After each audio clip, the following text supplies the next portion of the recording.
就話其實而家乜嘢藥，即係乜嘢病都有得醫，甚至乎係佢嗰個睇翻個生活質素去決定。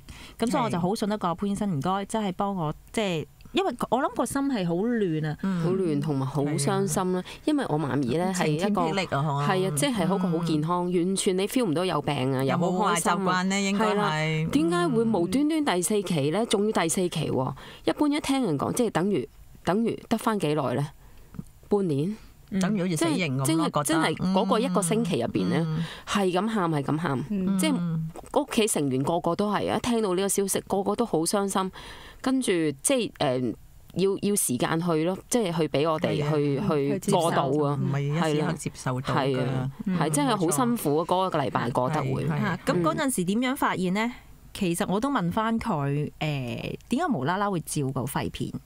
原來佢媽咪咧就係咳咗好耐。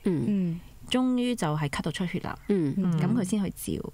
咁即係其實我哋就唔係話去追究或者去做仔女，真係我都想講翻，唔係要即係每一個檢查或乜嘢，唔好內疚話之前點解我唔去做身體檢查啊乜嘢。其實好多嘢咧就係我覺得有條路俾你行嘅，即係發生咗就千祈唔好諗翻之前點。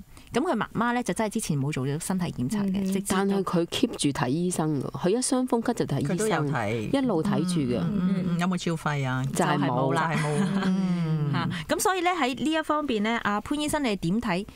究竟我哋要做啲乜嘢檢查？因為嗱，即係我自己咧，就我會通常同我啲朋友啊，或者我啲病人講咯，我話做邊方面嘅檢查咧，我會幾導向性嘅，我真係問家族嘅。